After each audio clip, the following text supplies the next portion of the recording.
The moment I realized my cruise ticket was one way, I finally understood something terrifying. My girl never planned for me to come back. I was standing on the deck, leaning on the cold metal rail, watching the ocean swallow the horizon. The sky was soft and quiet, but inside me there was only noise. My mind kept replaying the same sentence from the woman at the reception desk. "Sir, there is no return ticket on your booking. Your trip is marked as one way." At first, I laughed. I really did.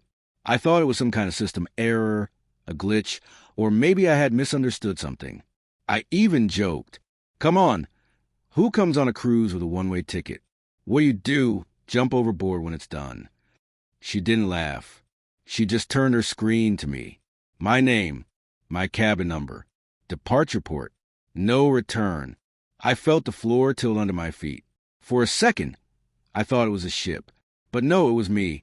I remembered her voice before I left. "Baby, you deserve this," she had whispered, cupping my face. "You've been a good father. You've worked too hard. You never do anything for yourself. Just go. Relax. Don't overthink it." My girl, the woman I trusted, the woman my daughter called Lisa with half respect, half distance. She had been the one to book this cruise. She had picked the dates. She had packed my suitcase. She had even printed the ticket for me and put it in a little folder with a cute handwritten note. "Time to breathe. I'll handle everything here. Come back ready to start a new chapter. Love, L." But standing there, on a ship sailing farther and farther away from home, I realized something was wrong. Terribly wrong. My credit card had already been declined at the bar 30 minutes earlier. My phone was acting weird. The ticket was one way. The ocean suddenly didn't feel peaceful. It felt like a border I wasn't supposed to cross again. And as the wind hit my face, one thought cut through all the noise. What exactly is happening back home while I'm stuck out here? I didn't know it yet, but sending me on this cruise was not an act of love. It was an act of betrayal. And by the time I uncovered the full truth, I wasn't just a man on a ship with no way back. I was a father fighting not to lose everything. My home, my money, and my daughter. My name is Daniel. I'm 42 years old, and before all this happened, I thought my biggest problem was exhaustion. I'm a single dad. My ex-wife, Anna, left when our daughter, Mia, was 9. She said she needed to find herself, but what she really found was a new life in another city, with another man. I didn't fight. I just held on to my girl, my daughter, as tight as I could. Mia is 16 now, smart, sharp, with a sense of humor that could cut through steel. She's the only reason I wake up every morning, and the only reason I never allowed myself to break down. I worked long hours at a small construction company, paperwork in the morning, site visits during the day, chasing late payments at night. I was always tired, always somewhere between still standing and about to collapse. I didn't take vacations. I didn't go out with friends. I said no to invitations. I told myself it was because Mia needed me, because I had responsibilities. Truth is, I had forgotten how to live for myself. And then Lisa walked into my life. I met her at a friend's birthday dinner. She sat across the table, laughing easily, her eyes bright and confident. She was different from the women I'd met before. She didn't make me feel old or broken. She made me feel seen. She asked real questions. "How long have you been raising your daughter alone? Do you ever do anything just for yourself? Don't you get tired of carrying everything on your shoulders?" Tired. Yes. God, yes. We started seeing each other. Coffee dates turned into dinners. Dinners turned into nights in. Nights and turned into weekends with her slowly becoming a presence in our home. At first, Mia kept her distance. She'd nod, say hi, then escape to her room with her headphones on. Lisa didn't push too hard, but she always made these comments. "She's a teenager, it's normal. She'll warm up to me eventually. You two are so close. It must be hard for her to share you." I believed her. I wanted to believe her. Lisa seemed perfect. She checked on my health, reminded me to drink water, told me to stop taking extra jobs on weekends. "You're not a machine, Daniel. You're going to break. Your daughter needs you alive, right?" It sounded caring. It sounded loving. But little by little, that care became control. And that control would lead me right onto that ship. Looking back now, the signs were there. They weren't big, obvious fires. They were small sparks that I brushed off. The first one was money. Let me help you organize things, Lisa had said one night, sitting on the couch with my laptop. You keep everything in your head. That's not safe. She suggested I give her access to some of my accounts so she could pay bills while I was busy. She made a shared folder for my documents. She typed faster than me, clicked faster than me, smiled while she did it. Don't worry, she said. I'm on your side. She started coming with me to the bank. She suggested I refinance the house. She convinced me to put the new savings account under both our names. Just in case something happens to you, Mia and I will be secure. Mia didn't like that. One night, after Lisa left, my daughter stood in the kitchen doorway with her arms crossed. Dad, why does she need access to your accounts? She asked. She's just helping, sweetheart. I said, you know I'm terrible with numbers. You're not terrible. You've handled everything for years. Alone. Yeah, and I'm exhausted. It's okay to accept help. Mia stared at me for a long moment. She talked about our house like it's hers, she said quietly. It's weird. I sighed. She's just trying to belong. Second red flag. Distance. Lisa started suggesting I take more time for myself. Without Mia, you've given her everything for 16 years, she would say. You can take a little space. She's not a baby. Sometimes she would book a dinner for just the two of us and say, I already told Mia you, and I need couple time. She'll understand. But Mia didn't understand. She just shut down more. I told myself it was typical teenage behavior. I told myself I deserved to feel like a man, not just a father. Third red flag, the way Lisa talked about fresh starts. She would say things like, sometimes the only way to be truly happy is to burn everything down and start over. You and I could move somewhere else, somewhere new, just leave all the old pain behind. What if this house just reminds you of everything that went wrong? I'd always laugh it off. This house is Mia's home. I'd reply, I'm not going anywhere. She'd smile. But the smile didn't always reach her eyes. Then came the idea of the cruise. One night, I came home so tired I could barely stand. My back hurt, my head hurt, my soul hurt. Mia was already asleep. Lisa was sitting at the table with her laptop. Come here, she said softly. I have a surprise. On her screen was a website with pictures of shining blue water and smiling couples clinking glasses on the deck of a beautiful ship. A cruise, I said, almost in a whisper. For you, she replied. Just you. A week-long cruise. No work. No responsibilities. No alarms. Just rest. Just me? I frowned. What about you? What about Mia? Mia has school, and I can't leave work right now, she said. Besides, this is about you. You never stop, Daniel. You're burning out. I can see it. Take this. For yourself. I hesitated. Then I heard myself say, okay, maybe you're right. She smiled, kissed my forehead, and hit book now. That was the moment I agreed to put my body on that ship. I didn't know I was also putting my life in her hands. The first day on the cruise actually felt good. I slept in. I had breakfast looking out over endless water. I walked the decks and breathed air that didn't smell like dust, sweat, or concrete. For the first time in a long time, I wasn't checking my phone every 2 minutes. I sent Mia a selfie from a railing. She replied with a simple, nice, don't fall overboard. No emojis, no love you. Typical teenage message. Still, seeing her name on my screen made me smile. I sent Lisa a longer message. Ship is huge. Food is insane. Maybe you were right. I needed this. Thank you. No answer. I figured she was busy. But then, small things started happening. First, my credit card was declined at the bar. Must be the network, the bartender said. Try again later.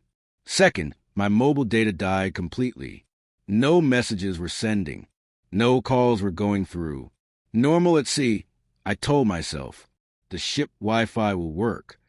But when I went to buy access, that's when the woman at the desk told me, "Sir, your booking is one way. You're not registered for a return trip." I remember my heart pounding in my ears. "That doesn't make sense," I said. "I know I'm returning. The trip is 1 week." She shook her head. "According to the system, you boarded as a one-way passenger. Your reservation ends at the final port. There's no return payment on file." I pulled out my phone and opened the digital ticket Lisa had sent as a backup. I zoomed in on the tiny print I hadn't bothered to read before. There it was. One-way passenger. Final destination. And the name of a foreign port I had barely noticed. My mouth went dry. This wasn't some simple round-trip vacation with the return implied. Like I had thought, it was actually a one-way trip. My first reaction was denial. No, this is just how they format it. I said, "Maybe the return is under another code." "Maybe," the woman said carefully, "but you should contact whoever booked this for you." I tried calling Lisa. No answer. I tried messaging her. Nothing. I tried calling Mia. Straight to voicemail. An unease settled in my stomach, heavy like a stone. I went back to my cabin, opened my laptop, and connected to the weak, expensive Wi-Fi after begging them to temporarily unlock a small amount for urgent contact. Emails started flooding in. Bank notifications. Subscription reminders. Normal stuff. But then something caught my eye. A message from my bank with a subject. "Confirm change of contact details." My heart started racing. I opened it. "Dear Mr. Daniel, this email confirms that your account contact phone number and recovery email have been updated as requested." I hadn't requested anything. Another email. "Your automatic monthly transfer has been set up." Another. "Your mortgage payment schedule has been modified." Another. "Property sale inquiry received for my address." Property sale? Handshaking. I clicked on that one. It was a confirmation message showing that someone had requested more information about listing my house. At the bottom, there was an email address that the information had been sent to. It was Lisa's email. I stared at the screen, my mind refusing to accept what my eyes were seeing. No, she wouldn't. She couldn't. I dug further. The shared folder she had created for me months ago was still synced to my laptop. Inside it, I found something I had never noticed before. A document named New Life Plan. I opened it. Inside were bullet points. Sell house at maximum value. Move funds to joint account. Transfer regular payments away from Daniel's personal account. Secure Mia's guardianship temporarily. If needed, stay with my sister. New place / new / fresh start. I stopped breathing for a moment when I saw the section titled, While He Is Away. Under it, in cold, neat writing. Send him on cruise alone. Make sure he can't easily come back. Limited funds. Control accounts before departure. Start process with agent for house. Prepare explanation. It was for us. You were never here anyway. I read that line over and over. You were never here anyway. That's how she saw me. That's what she had been telling herself to justify what she was doing. The cruise wasn't a gift. It was a way to get me out of the picture. I felt sick. I thought about Mia. Was she okay? Did she know what was happening? Was she home? Was she with Lisa? I tried calling again. Tried video calling. Tried messaging from every app. Nothing went through. The ship, which had felt peaceful and beautiful hours before, suddenly felt like a prison. I was at sea, with limited money, a failing card, and a one-way ticket to a place I didn't even know. And back home, the woman I trusted was planning to dismantle my life. That's the night something in me shifted. I stopped being the tired father who needed a break. I became a man planning revenge, not out of hate, but out of pure, burning need to protect what was mine. My home, my future, my daughter. Revenge doesn't always start with anger. Sometimes it starts with decision. On that ship, I decided, I am not going to be the man who gets quietly erased. I couldn't scream. I couldn't punch anything. I couldn't storm into my own, living room, and confront Lisa. I was trapped on a floating hotel in the middle of nowhere, but I wasn't helpless. The next morning, I went back to the reception desk and spoke to a different staff member, a young guy with tired eyes and a badge that said, Marco, IT support. Marco, I said quietly, I need help, and I'm not asking as a customer. I'm asking as a father. He listened to my story without interrupting, his expression changing from polite boredom to concern to something like anger. So your girlfriend booked you a one-way trip, messed with your accounts, and might be selling your house while you're stuck here, he said.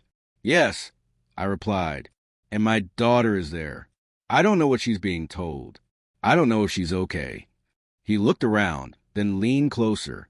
Okay, he said, I can't break company rules, but I can make sure your internet access doesn't suddenly run out, and I can help you with some technical stuff, if you know what I mean. I knew. We set up a secure connection. He helped me access older backups of my emails and messages. I dug deeper and deeper into Lisa's digital footprints. I found messages between her and a real estate agent talking about motivated seller, quick sale, and new partner moving in soon. I found messages between her and her sister where she complained about how Daniel's daughter doesn't respect me, but once this is done, she'll have no choice.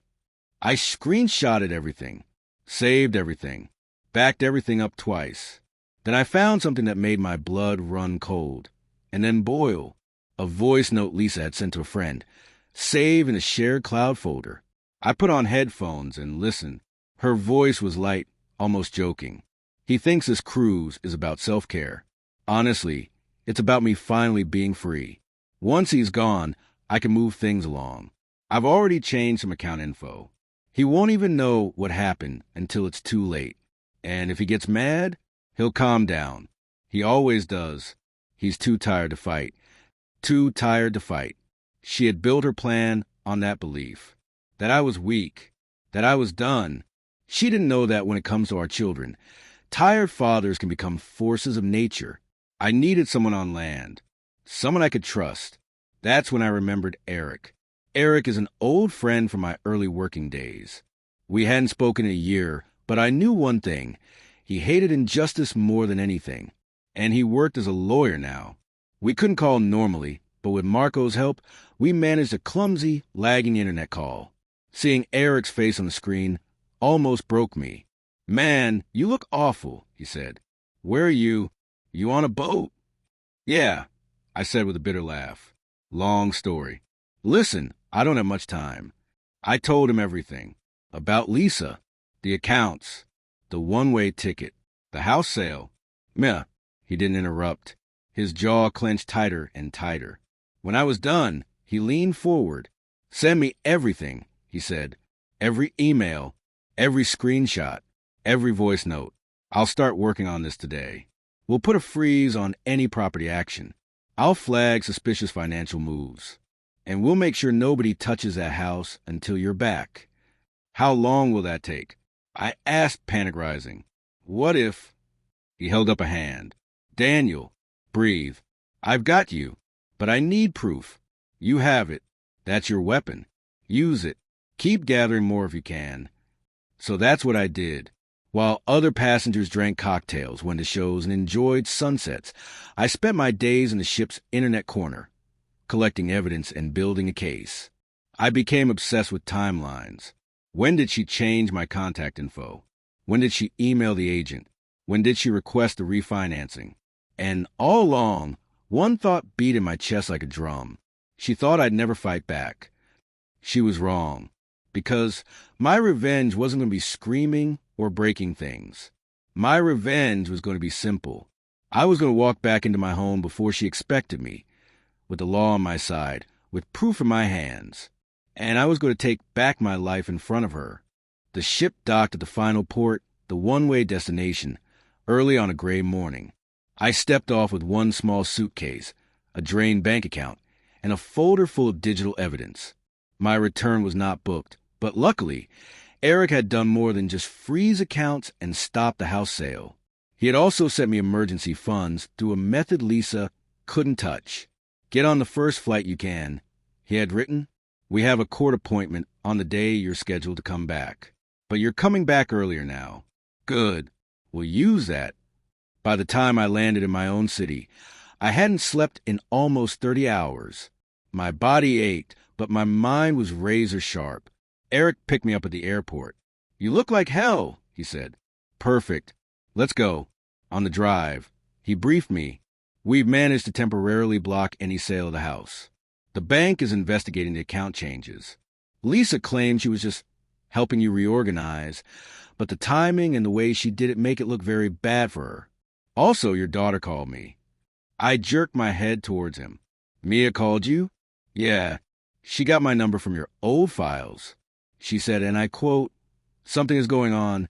Dad is on a cruise, and my dad, girlfriend, is suddenly talking about us moving to a smaller place and selling some stuff. It doesn't feel right. My chest tightened. Is she okay?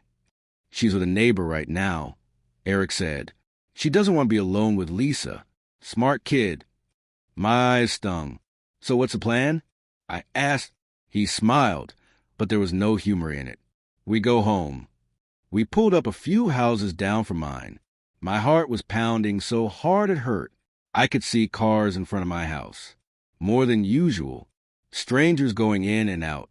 What is this? I whispered. A viewing, Eric said. She decided to show the house to potential buyers. While I was supposed to be on a cruise, relaxing and clearing my mind, she was walking strangers through my living room. We stepped out of the car. Eric placed a hand on my shoulder. Remember, he said, you're not just a man who got betrayed. You're also a client with a lawyer who has paperwork in place. We are not here to scream. We are here to expose. We walked up the path. My front door was open. I could hear Lisa's voice inside. And of course, once the sale goes through, I'll be moving, but you can see the potential here, especially if you knock down this wall. We stepped into the living room. She turned. For a second, she didn't react. Her eyes moved over me like I was just another stranger. Then her brain caught up. Daniel, she said, her voice cracking. What are you doing here? You're supposed to be on the ship until Friday. I love that she said it out loud.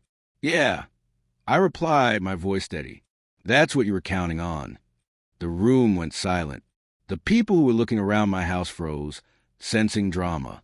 This is my lawyer, Eric. I said, and this is my house. And you are holding a showing without my consent while I'm out of the country on a one-way cruise booked by you. Her eyes widened. Daniel, it's not what you think, she said quickly. I was just trying to sell my house.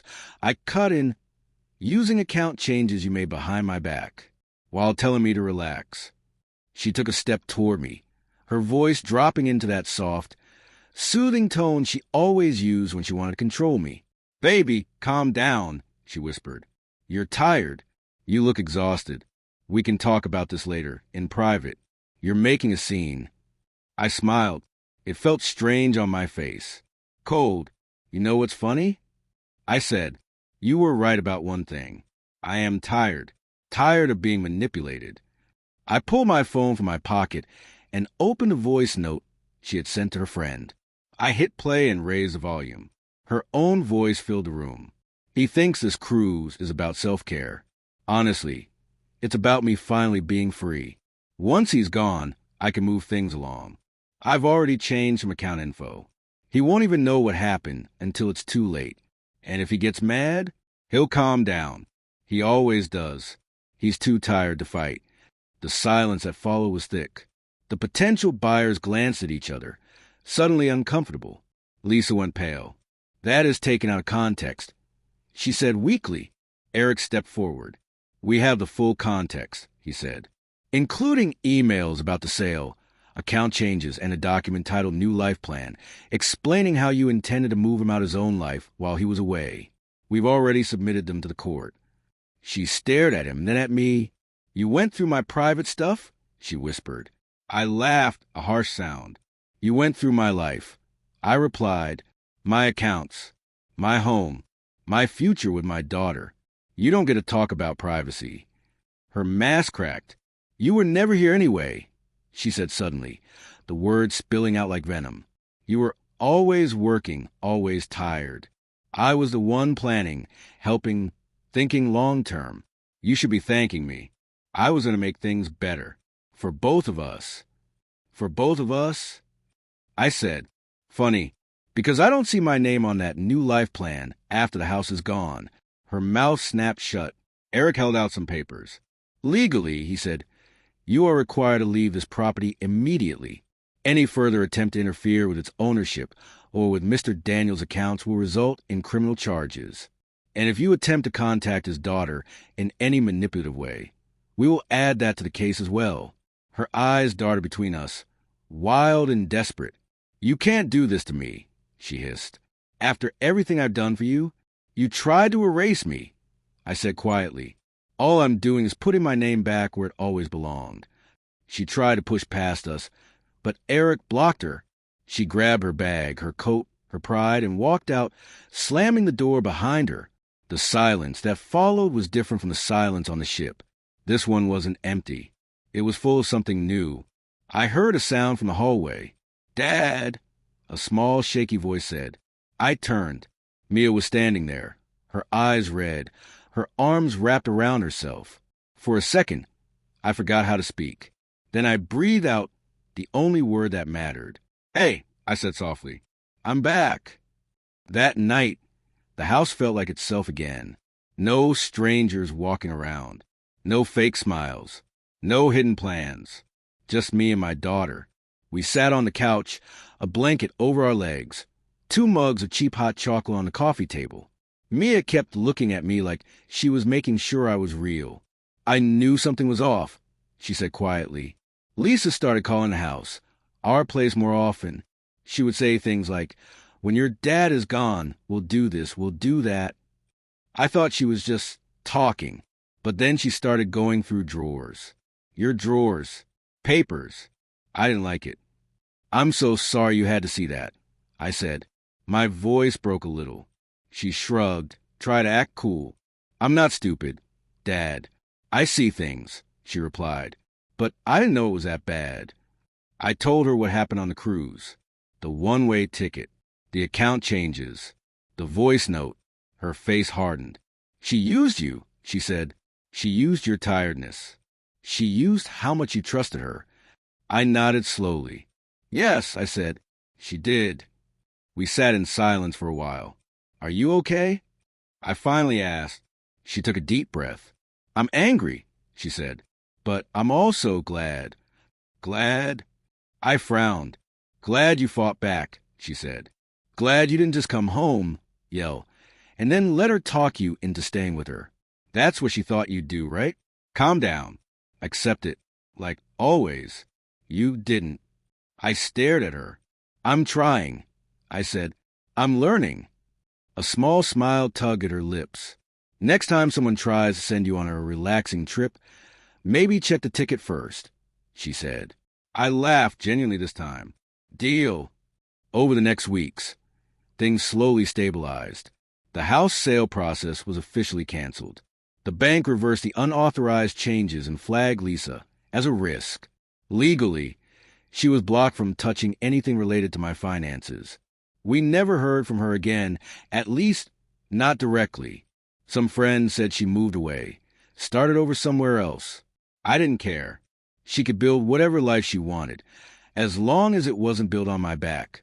One evening, months later, I sat on that same couch with Mia, laptop on my knees.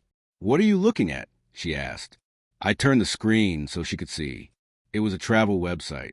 The picture on the front page was of a small cabin in the mountains, surrounded by trees. I'm thinking, I said slowly, maybe it's time we take a trip. A real one. Just us. Somewhere quiet. Somewhere we can hike, sleep, and eat too much. Her eyes widened. A vacation? For us, she said. Since when do you believe in vacations? Since I realized, I said, that rest is good, as long as no one is using it as a weapon. She snorted. Fair point. Okay, but this time I see the booking. I want to make sure there's a return ticket. We both laughed. We ended up booking a small 3-day trip. Not a cruise. No giant ship. No one-way ticket. Just a cabin, 2 round-trip bus tickets, and a promise. We were going to rest together, not as a man escaping his life, but as a father and daughter rebuilding it. If you're still listening to this, maybe you felt something like what I felt. Maybe you've been tired for so long that rest sounds like a dream you don't deserve. Maybe you trusted someone so deeply that you didn't see the red flags waving right in front of you. Here's what I learned. Betrayal doesn't always show up with dramatic music and sudden explosions. Sometimes it comes dressed as care. Let me help you. You don't have to worry about that. I'll handle everything, just relax. And sometimes that care is real, but sometimes it's a mask. The mask of someone who wants control. Someone who sees your exhaustion as a door they can quietly walk through. I learned that love doesn't ask you to disappear. Real love doesn't send you away so it can rearrange your life while you're gone. Real love doesn't use your weakest moments as opportunities to rewrite your story without you. Real love sits with you when you're tired. It supports you, but it doesn't take your name off the things you built. It doesn't talk about your home as if you're already gone. I also learned something about rest. Rest is not the enemy. I was the one treating it like a luxury I couldn't afford. That made me a perfect target. When you refuse to rest, eventually someone else will try to decide for you how, when, and where you will relax. And their version of rest might not have your best interests at heart. Now, I'm still a father. I'm still tired sometimes. Life didn't magically become easy because I exposed a manipulative partner. But I'm different. I check the details now. I listen to my daughter when she says, "Dad, this feels weird." I accept help, but I don't give away power. And when I rest, I don't do it as a man escaping from his life. I do it as a man who owns his life. So if you're listening and you feel like you're on your own ship, drifting, not sure where you're headed, pause for a second. Ask yourself, who booked this trip? Who holds a return ticket? Whose name is really on the plan? And if the answer scares you, remember this. You're allowed to fight back, not with violence, not with cruelty, but with truth, with boundaries, with the quiet, stubborn decision that you will not be erased from your own story. My girl sent me on a cruise with a one-way ticket. She thought I'd come back grateful for whatever pieces of my life she left behind. Instead, I came back early. And I didn't just come back to my house. I came back to myself. That, in the end, was the real revenge.